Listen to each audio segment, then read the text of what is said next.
This is 5 things I dislike about my Hummer H2. Let me know what you think.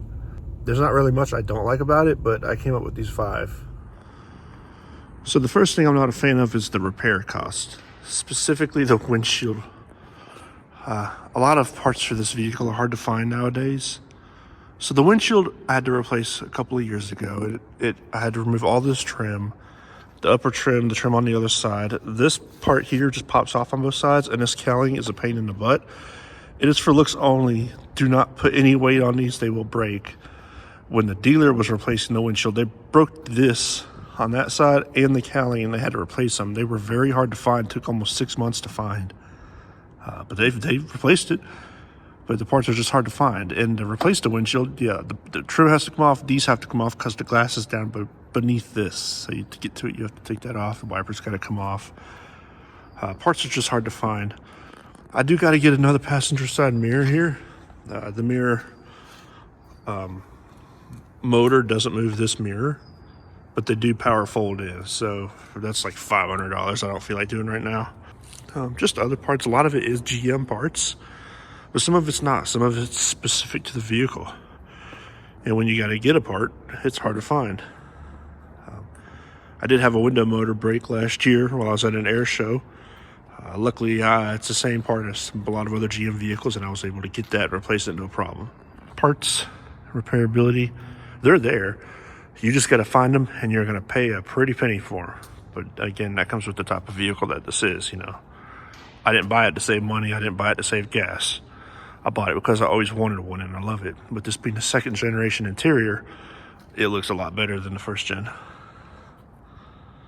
So the second thing I don't really like is the visibility. As you can see, it's got small windows. They're not very tall. They're just a little bit taller than my hand.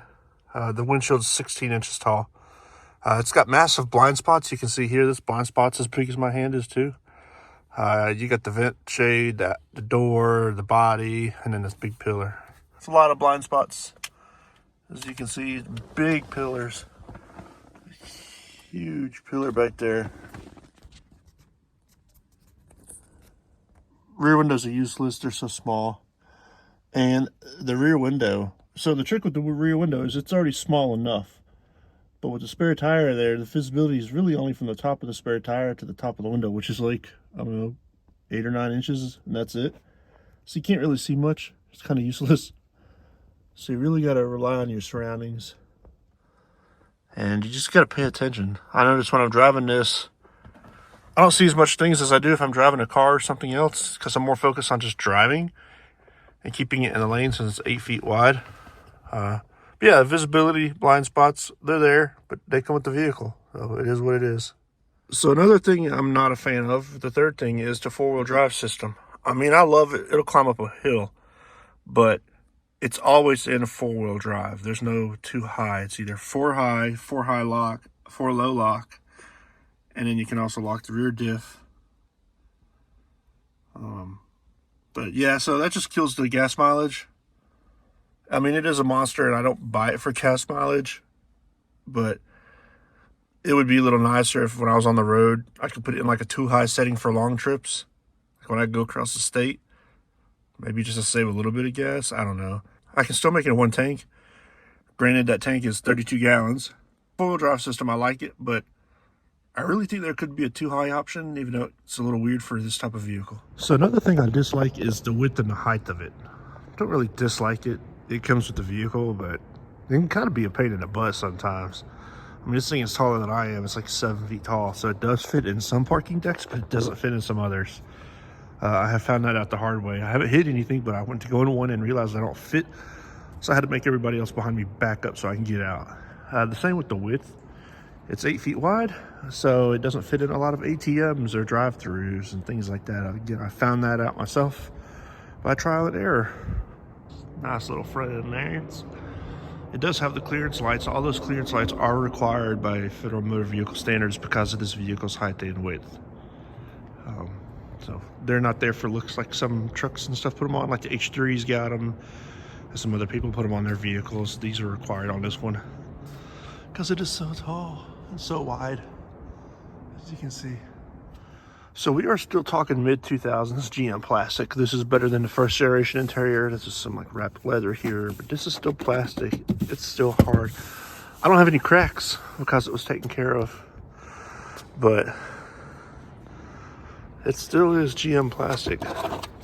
Another thing I don't like is the light gaskets up here. They're like a rubbery foam that's degraded, so I've had to replace them on all these clearance lights because they will leak into the passenger compartment, and it's really a pain. You can see there's already some moisture in there.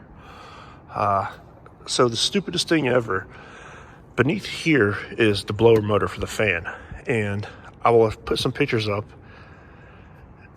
and when the cover is on properly, water's not gonna get in there. But when the seal around it degrades over time, water's gonna come down here, go behind here, and it straight into the blower motor and straight into the passenger compartment. And that was a huge pain I had to deal with. It took me forever to figure out where that water was intruding from. Once I did, ordered the part, it was like $15, put it on, not a problem since. But I don't know why they had to design the blow motor right there. You'll see in the photos where the intake is. I hope you enjoyed this video of 5 things I dislike about my 2008 Hummer H2. It's just, the top one for me is just the repair costs. I don't really drive it. It's not a daily driver. I drive it once a week, maybe twice, or just a few times a month, actually. Thank you for watching, and leave a comment below.